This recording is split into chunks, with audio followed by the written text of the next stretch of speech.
मोहब्बत से दुरूद शरीफ पढ़ लीजिए।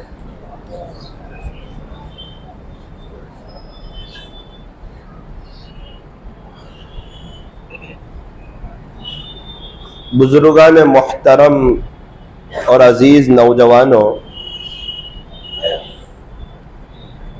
मेरे और आपके पास ये जो अल्लाह ने जिंदगी दी है, ये बहुत कीमती जिंदगी है।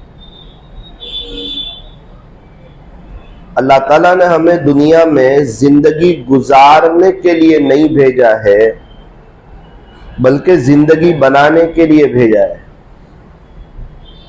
कि भाई आप दुनिया में जाओ, कमाओ, खाओ, अपने घर का अच्छा खर्चा चलाओ, अच्छा घर बना लो, अच्छी बाइक ले लो, अच्छा मोबाइल ले लो, अपना स्टेटस अच्छा बना लो, अपने बच्चों को पढ़ा लो अंग्रेजी, और आपके बच्चे वेल सेट हो जाए और आपकी उम्र बड़ी हो जाए, फिर आप दुनिया से चले जाओ, आपका मकसद पूरा हो गया। फरमाया ना, ये मकसद नहीं है।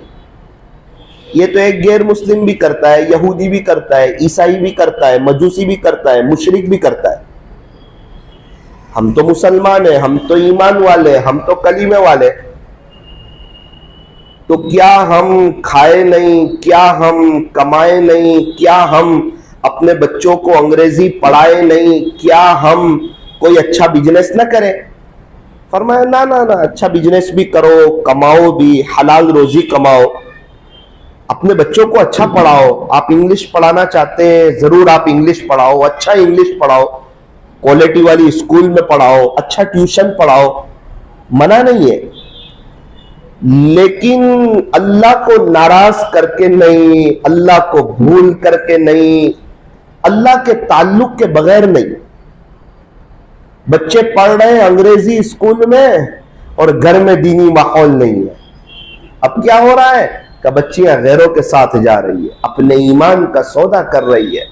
वजह क्या है? फरमाया घर में वो दीनी माहौल नहीं, माँ बाप के अंदर वो दीनदारी नहीं।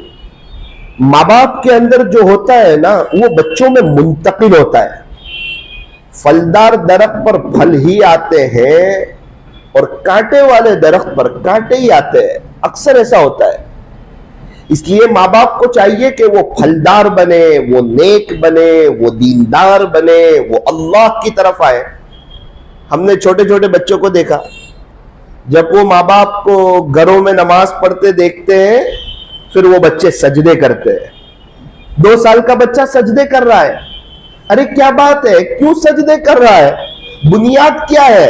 फरमाया बुनियाद इसकी माँ है, बुनियाद इसका बाप है। 2 दिन से नवसारी के गांव में मैं मस्तूरात में बयान करने जाता हूं। एक छोटा बच्चा मेरे सामने आके बैठता और उसके हाथ में अंगूठी वाली डिजिटल तस्बीह होती और लगातार वो तस्बीह पढ़ता रहता। मुझे बहुत रहम आया। मैंने पूछा, बेटा क्या उम्र है? कहा कि मौलाना मैं 10 साल का हूं। छोटा सा लगे, देखने में तो 7 साल का लग रहा था। मैंने पूछा, आप क्या पढ़ रहे हो? कहा मैं 100 मरतबा अल्लाह अल्लाह पढ़ता हूं, फिर मैं 100 मरतबा दुरूद शरीफ पढ़ता हूं, फिर मैं 100 मरतबा अस्तगफिरुल्लाह पढ़ता हूं। दोबारा मैं यही कंटिन्यू करता हूं, फिर मैं 100 मरतबा अल्लाह अल्लाह पढ़ता हूं। ओहो, कायनात का खूबसूरत तरीन नाम लफ्ज अल्लाह है। हमारी बिगड़ी बनाने को खुदा का नाम काफी है, हमारी दुनिया और आखिरत संवारने को खुदा का नाम काफी है। यही पढ़ते रहते हैं तो कहां, कितनी मर्तबा पढ़ लिया आज आपने? तो मुझे उसने कहा कि आप ही देख लो। तो मैंने देखा तो तकरीबन 5000 हो गए थे। अब क्या करेगा बेटा? ना ना, अभी तो मैं पूरा दिन पढ़ूंगा। चाचा जान, अभी तो सिर्फ 5000 हुए। बात तो हो गई। मैंने देखा और भी बहुत से बच्चे आ रहे हैं। ये बच्चा रोज तस्बीह लेके आ रहा है, इतने दुरूद शरीफ पढ़ता, इस्तिगफार करता। एक मौलाना मेरे करीब आए, मौलाना ताज्जुब की बात नहीं है, ये इतने सब पढ़ रहा है। तो मैंने बोला क्यों ताज्जुब की बात नहीं है? ताज्जुब की बात है। हम जैसे बड़े लोगों को, यानी हमारी उम्र है, फिर हमें वक्त नहीं मिल रहा है, और ये छोटा सा बच्चा, मासूम बच्चा, बेगुनाह बच्चा, इसके पास वक्त है अल्लाह के जिक्र के लिए। तो मौलाना इसका बैकग्राउंड मजबूत है। अरे क्या मजबूत है इसका बैकग्राउंड? तो मुझे कान में कहा, मौलाना पूरे गांव में एक आलिमा है, वो इसकी मां है। ओह, अब बात समझ में आई। मां जानकार है, मां समझदार है, अल्लाह का कुरान पढ़ी हुई है, उसका तर्जमा समझी हुई है, हदीस शरीफ का नूर ली हुई है और अपने बड़ों की सोहबत हासिल की हुई है। मां समझदार है, जानती है कि अक्सर कामयाब बच्चे के पीछे उसकी मां का हाथ हुआ करता है या उसके अब्बू का हाथ हुआ करता है, तब जाके इंसान कामयाब होता है। अब हम क्या चाहते हैं कि हम तो जैसे थे वैसे ही रहे, लेकिन हमारे बच्चे बायजीद बुस्तामी जैसे हो, जुनैद बगदादी जैसे हो, फुजैल बिन इयाज जैसे हो, बिशर हाफी जैसे हो। आम तौर पर ऐसा होता नहीं है। कितने लोग हैं जो अल्लाह वालों के पास अपने छोटे छोटे बच्चों को लेके आते हैं और आकर क्या कहते हैं, हजरत आप मेरे बच्चे के लिए दुआ कर देना। हजरत फरमाते हैं हमें तो आपके लिए ही दुआ करने को जी चाहता है। क्योंकि छोटे बच्चों के लिए माँ बाप आइडियल होते हैं, वो जैसा माँ बाप को देखते हैं वैसा करते हैं। जिस घर में कुरान शरीफ गूंजता है, मैंने देखा उस घर के बच्चे अच्छा कुरान पढ़ते हैं। और जिस घर में हर वक्त माँ बाप मोबाइल में होते हैं और बच्चा उन्हें हर वक्त मोबाइल में देखता है, क्या सुबह, क्या दोपहर, क्या शाम, कि अब्बा न्यूज में है, व्हाट्सएप पर है, मशगूल है और मेरी मां सीरियल वगैरह देख रही है, फिर वो बच्चे कार्टून की तरफ जाते हैं और वहीं से उनकी तरबियत खराब होती है और वो बच्चे अच्छे, मजबूत और समझदार और सलीकामंद और बहादुर बन नहीं पाते, वो कमजोर हो जाते। अगर बच्चे को मोबाइल से दूर किया जाए, फिर क्या होता है, वो बच्चे खेलते हैं, गिरते पड़ते हैं, अंदर से मजबूत बनते हैं, ताकतवर बनते हैं। फिर माँ बाप शिकायत करते हैं कि हमारे बच्चे घर की सारी चीजें आगे पीछे कर देते हैं। अरे मैं आपसे एक सवाल पूछता हूं, ये बच्चे अगर चीजें आगे पीछे नहीं करेंगे तो कौन दादा दादी आगे पीछे करेंगे, नाना नानी आगे पीछे करेंगे? अरे इनकी उम्र है खेलने की, ये खेलेंगे, इनको खेलने दो। अगर ये मोबाइल से दूर है और थोड़ा घर में कुछ चीज आगे पीछे कर रहे हैं, कुछ चीज गिर के टूट भी रही है, लेकिन बच्चा अगर मजबूत बन रहा है और दिमाग से तेज बन रहा है और खेलकूद कर रहा है और वो मोबाइल हाथ में नहीं ले रहा है, तो याद रखना इंशाअल्लाह इसका मुस्तकबिल रोशन होने की बड़ी उम्मीद है। और बच्चा अगर मोबाइल की तरफ रहा और उसके दिमाग में वही चला, जब मोबाइल बंद करेगा अपने माँ बाप को कार्टून समझेगा। अभी पता नहीं चलता है, पता चलेगा जब वो 12 साल का हो जाएगा। अगर उसने मोबाइल लिया होगा ना 6 से 12 साल में, जब उसको थोड़ा सा 12 साल का होने दो, थोड़ा समझदार होने दो। पहले तो आपने यूं कहा कि भाई ये मोबाइल ले लेता है, हमें बड़ा अच्छा लगता है, टाइम पास हो रहा है, हमें आफियत मिल रही है। आफियत नहीं मिल रही, ये आपके लिए दर्द सर बनेगा, ये आपका मुकाबला करेगा, ये आपका जीना तल्ख करेगा।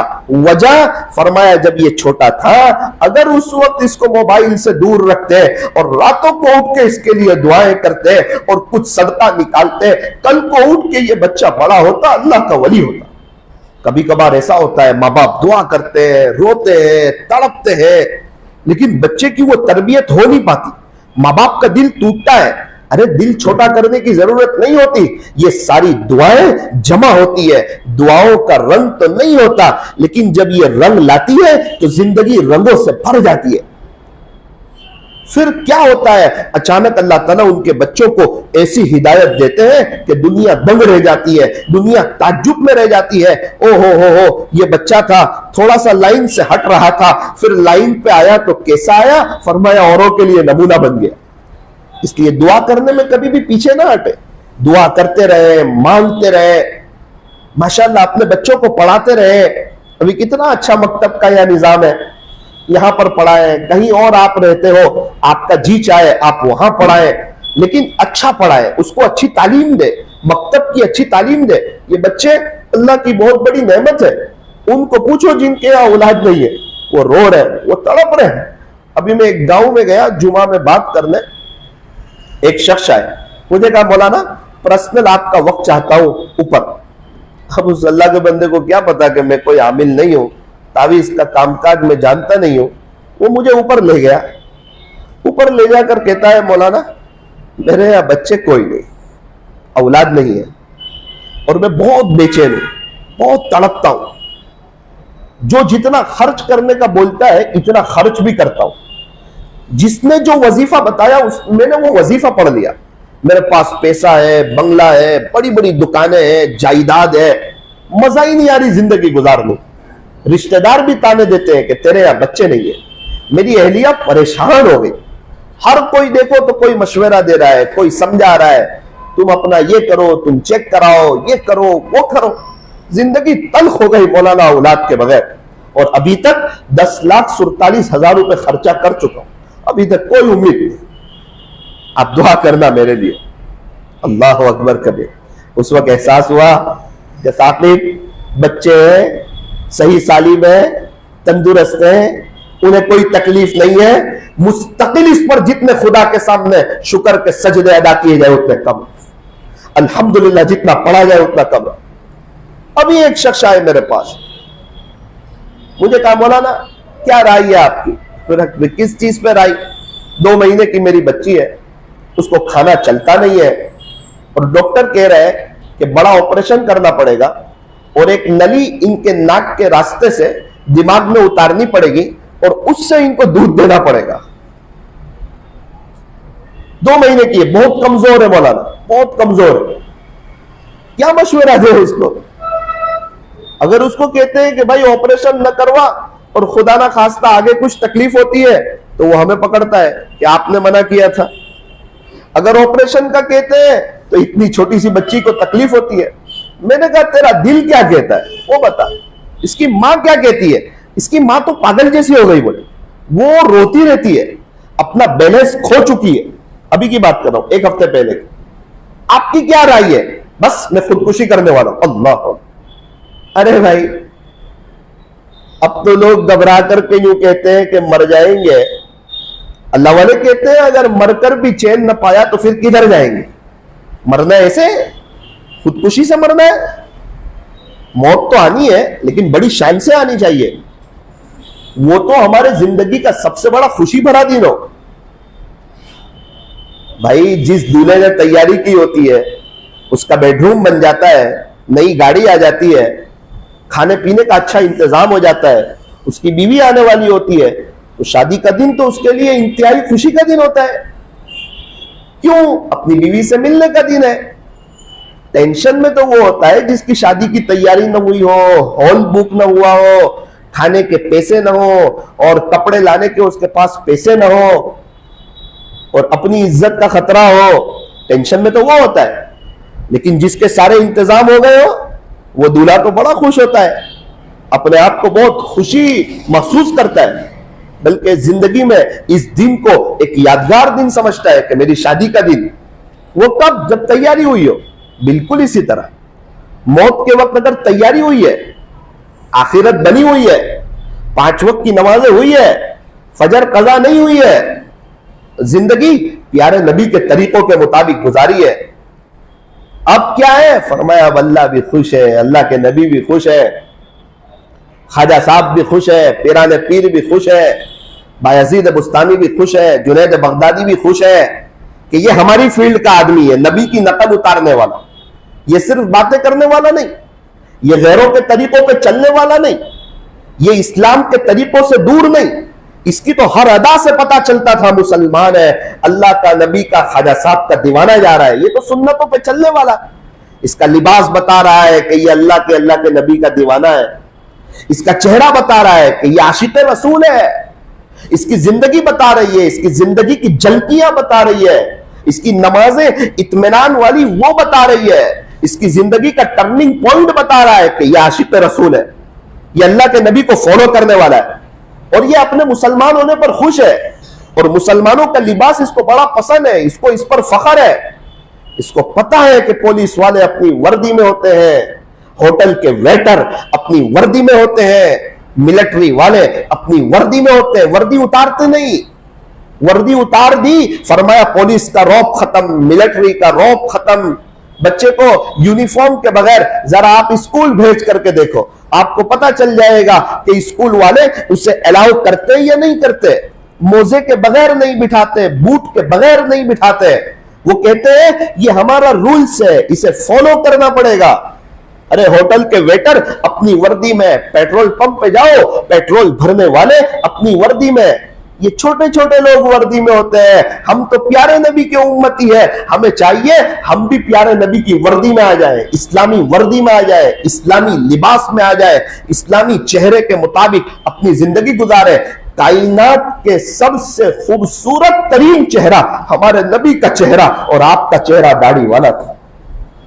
हमारे नबी अलैहिस्सलाम का चेहरा हमें पसंद हो। ये ख्वाजा साहब, ख्वाजा दाना साहब, ये सब उनकी नकल उतार के अल्लाह वाले बने। सिर्फ नाम लेके, सिर्फ नारे लगा के, सिर्फ बात करके कि हमारे दिल में बड़ी मोहब्बत है, अरे इससे कोई अल्लाह वाला नहीं हो जाता। भाई मेरी दिल में दुकान की बड़ी मोहब्बत है, इससे कोई पैसा में नहीं कमा लूंगा। मोहब्बत अलग चीज है, लेकिन आपको जाना होगा, आपको वक्त देना होगा, ग्राहक से निमटना होगा, तब जाके रात में कुछ पैसा आपके हाथ लगेगा। हम तो समझदार लोग हैं यार, होशियार लोग हैं, ताजिर लोग हैं, हमें अल्लाह के नबी से मोहब्बत है, हम ख्वाजा साहब के दीवाने हैं ना भाई, इससे काम नहीं चलता। ख्वाजा साहब से तो गैर मुस्लिम भी मोहब्बत करते हैं, सारे गैर लोग मोहब्बत करते हैं ख्वाजा साहब से, बड़ी अकीदत है, लेकिन इस्लाम नहीं, उनका तरीका नहीं, तो इनको आखिरत में कुछ काम आएगी ये मोहब्बत? तो आखिरत में कुछ काम नहीं आएगी। हमारे मुसलमानों का एक बड़ा तबका वो अल्लाह वालों का दीवाना है, लेकिन उनकी नकल नहीं उतारना चाहता। फरमाता है मैं दीवाना अल्लाह वाला का हूं, लेकिन नकल उतारूंगा गैरों की, यहूदियों की, ईसाइयों की, उसके बाद अंग्रेजी तरीके के मुताबिक। ये सब अल्लाह की नजर से गिराने वाली चीज है। मेरे अजीजों, मेरे अजीज नौजवानों, आप समझेंगे मौलाना ने कौन सा टॉपिक उठाया हुआ है। आप यकीन माने, मैं आपको ताना नहीं देता, एक दर्द दिल के साथ कह रहा हूं। अगर आप बात मान लेंगे, आपका फायदा है, आपको चैन सुकून मिलेगा, इत्मीनान मिलेगा, आपकी बीवी आपकी फर्मा बरदार हो जाएगी, ये बच्चे आपके फर्मा बरदार हो जाएंगे, जिंदगी गुजारने की मजा आ जाएगी। रोजी तो मुकद्दर की मिलेगी, लेकिन पैर पड़ी मिलेगी। और खुदा ना खास्ता मेरी बात समझ में ना आई और अपनी जिंदगी को चेंज नहीं किया और अपने आप को अल्लाह के हवाले नहीं किया और अपने जिंदगी के रुख को सही नहीं किया और ये सोच लिया कि ये मौलाना लोग तो आते रहते हैं, कहते रहते हैं, ये अपना कहे, लेकिन हम जिंदगी तो अल्लाह उसके रसूल को नाराज करके ही गुजारेंगे। अगर ये इस तरीके पे जिंदगी गुजारी, क्या होगा? अल्लाह का कोई नुकसान होगा? तो कहना ना ना ना ना, अल्लाह का कोई नुकसान नहीं, नुकसान हमारा होगा। क्या नुकसान होगा? सबसे पहले बेचैनी लगेगी, परेशानी बढ़ती जाएगी, हालात बढ़ते जाएंगे। 15 साल से शैतान कहता है अब 2 महीने बाद तेरी लाइफ बेहतर हो जाएगी। तो 15 साल से लाइफ और बिगड़ती जा रही है, टेंशन और आता जा रहा है, क्योंकि मसला शैतान के साथ नहीं, अल्लाह के साथ है। नाराज अल्लाह है। नबी के तरीके को छोड़ के जिंदगी गुजारना, ये अल्लाह को सख्त तरीन नाराज करने वाली चीज है। और नबी के तरीकों पर आना सीधा वली हो जाना। नबी के तरीकों पर आओ, हम क्या अल्लाह से मोहब्बत करेंगे? फत्तबिऊनी, तुम मेरे नबी की पैरवी करो, मेरे नबी का इत्तिबा करो। युहब्बिबकुमुल्लाह, अल्लाह खुद तुमसे प्यार करने लगेगा, अल्लाह खुद तुमसे मोहब्बत करने लगेगा। हम क्या अल्लाह से मोहब्बत करेंगे? अल्लाह कहते हैं मैं खुद, युहब्बिबकुमुल्लाह, तेरा रब जो है ना वो खुद तुमसे मोहब्बत करने लगेगा। और अल्लाह क्या करेंगे पता है? व यग़फ़िर लकुम ज़ुनूबकुम, और अल्लाह तुम्हारे गुनाहों को भी माफ कर देंगे। अब नबी का तरीका है, उनकी अदाएं हैं, उनकी जिंदगी है। अब क्या है? फरमाया कि अब मजा है। कह तो सके या रब तेरे महबूब की शबाहत लेके आया हूं, हकीकत इसको तू कर दे, मैं तो सिर्फ सूरत लेके आया हूं, मैं तो सिर्फ सूरत लेके आया हूं। नक्शे कदम नबी के हैं, जन्नत के रास्ते अल्लाह से मिलाते हैं, सुन्नत के रास्ते। सुन्नतों के रास्तों पर जब बंदा चलता है, अपने आप को चेंज करता है, तब जिंदगी गुजारने की मजा आती है। उसके बगैर तो वो जिंदगी बेकार, बेचैनी वाली। और क्या होता है? मुकद्दर की रोजी तो मिलती है, सर पड़ी मिलती है, और बहुत सी मर्तबा डॉक्टरों के और आमिलों के चक्कर काटते काटते मिलती है। कमाया खत्म, कमाया खत्म। 2 आदमी ने कमाया, खत्म, फिर कर्जे में। 3 आदमी कमा रहे हैं, फिर खत्म। क्या हो गया? तो कहा बरकत नहीं। बरकत क्यों नहीं? तो कहा जो बरकत देने वाला है उसको नाराज किया है, उसके नबी के तरीके को छोड़कर। जो सारे खजानों का मालिक है, जो बादशाह है, जो शहंशाह है, जिसने जिंदगी दी है, युहयीकुम, वो नाराज है। जो मौत देने वाला है, वह युमीतुकुम, वो नाराज है। वल बासी बादल मौत, मरने के बाद जो दोबारा जिंदा करने वाला है ना, वो अल्लाह नाराज है। पूरा सिस्टम खराब है। भाई मस्जिद में ये लाइटें लगी हुई है, एसी लगा हुआ है, पंखे लगे हुए हैं, अब पंखे चल नहीं रहे, लाइट चल नहीं रही है, सब लोग परेशान है। क्या कर रहे हैं? अब भाई सब स्विच चेंज कर दो, स्विच चेंज कर दिया, स्विच बोर्ड चेंज कर दो, स्विच बोर्ड चेंज कर दिया, फिर लाइट नहीं आ रही। दूसरा मैकेनिक आया, फिर लाइट नहीं आ रही। कोई तजर्बाकार को बुलाओ, उसने आकर क्या बताया? अरे भाई ट्रस्टी लोग क्यों खर्चा करते हो, सोने की स्विच लगा दो ना, तब भी लाइट तो नहीं आने वाली। सोने की स्विच आप लगा दो, करंट पास नहीं होगा, बिजली नहीं आएगी। करंट कैसे पास होगा? बोले 1 भी रुपया खर्चा करने की जरूरत नहीं है, 10 सेकंड का सिर्फ काम है, 10 सेकंड का काम है। परेशान हो गए, 3 दिन से लोग बगैर पंखे में नमाज पढ़ रहे हैं। क्या काम है? खर्चा भी कोई नहीं। कहा भाई सेठ साहब बुरा ना लगाना, असल में वो सिर्फ मेन स्विच का वायर हिल गया है, वो ढीला हो गया है। देखो एक जॉइंट किया कि आ गई लाइट है। वो बेचारा ताज्जुब में रह गया, अफसोस में रह गए सब लोग कि यार क्या काम था और हम क्या कर रहे थे। हम सब स्विच ही तो चेंज कर रहे हैं। यूं करेंगे तो बाहर आ जाएगी, और बच्चे अंग्रेजी पढ़ लेंगे तो बाहर आ जाएगी। अच्छा कोई जॉब की जगह हमारा बिजनेस हो जाएगा तो बाहर आ जाएगी। थोड़ा खुद का मकान हो जाएगा तो बाहर आ जाएगी। जरा मोबाइल नया ले लेंगे तो बाहर आ जाएगी। ये सब स्विच है। मसला क्या है? तब मेन स्विच का वायर हिला हुआ, अल्लाह के साथ जो ताल्लुक था ना वो टूटा हुआ है। देर कितनी लगेगी? कोई 10 सेकंड। खर्चा कोई नहीं। आगे तो का खैर ही खैर, रहमत ही रहमत, बरकत ही बरकत, राहत ही राहत, इज्जत ही इज्जत। सिर्फ वायर जॉइंट कर लो। वो कैसे जॉइंट होता है? अब्बा नाराज है घर में और भाइयों को कुछ खाना खिला रहा है, बहन को घुमाने ले जा रहा है। अरे उससे अब्बा खुश नहीं होने वाले। घर में चला जा, क्यों आया मेरे घर में? अब्बा जो होना था सो हुआ, मेरी गलती हो गई, माफ कर दो मुझे। हाँ अब देख कैसा दिल बड़ा होता है इस जुमले से। हिला के रख दिया बाप को इस जुमले में कि मेरा बच्चे ने मुझसे सुलह कर दी, अब दिल से दुआएं निकल रही। यही करने की जरूरत है अल्लाह से। हम ये कर रहे हैं, वो कर रहे हैं। अरे अभी थोड़ा सा मौका मिले नमाज के बाद, अभी अल्लाह मेरे से गलती हुई, मैंने आपको नाराज, सुलह करता हूं, आपकी तरफ आता हूं, तौबा करता हूं। अब मेरे घर का माहौल चेंज नहीं हो रहा है, कोई बात नहीं, मैं चेंज हो जाऊंगा, मैं चेंज होऊंगा। अल्लाह इसकी बरकत से माहौल को चेंज करे। मैं दुआ करूं, अब मैं रात को उठ के रहूंगा इंशाअल्लाह। फिर देखना कैसी इज्जतों भरी अल्लाह आपको रोजी देता है, कैसा चैन सुकून देता है। अरे मोबाइल में सिम कार्ड ही ना हो तो मोबाइल किस काम का, खाने में नमक ही ना हो तो खाना किस काम का। अगर हमारे पास अल्लाह का ताल्लुक ही नहीं, फजर की नमाज नहीं, वो जिंदगी किस काम, वो जिंदगी बेकार। अल्लाह ताला हमें सही समझ अता फरमाए। अल्लाह ने जहां पेंसिल बनी है वहां रबड़ भी बना है, जहां कलम बनी है वहां व्हाइटनर भी बना है, जहां कपड़े बने वहां सरफ भी बना है, जहां मोबाइल बना है वहां डिलीट का बटन भी बना है, जहां इंसान बना है वहां तौबा का दरवाजा भी खुला। अल्लाह माफ कर देने के लिए तैयार है। सारे कब्रिस्तान वाले तौबा करने के लिए तैयार है, अल्लाह उनकी एक सुनने के लिए तैयार है। हमारे पास वक्त है, इसलिए मेरे अजीजों, मस्जिद अम्मार वालों, जो जहां से आए हुए हो, ए साकिब तू भी सुन ले। मैं अपने आप से भी कहना चाहता, सिर्फ बोलने से काम नहीं चलता, ये तो अमल की बात। इसलिए पूरा मजमा तय करो इंशाअल्लाह। आज तक बयान वगैरह तो बहुत सुने, इसलिए मैंने आपके सामने कोई लच्छेदार तकरीर नहीं की, एक मुजाहरा किया कि बात समझ में आ जाए।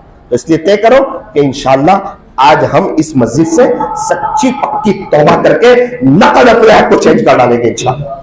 और मामला अल्लाह के साथ है, कुछ नहीं बिगड़ेगा। आगे बरकत ही बरकत है, राहत ही राहत है। अल्लाह ताला अमल की तौफीक अता फरमाए।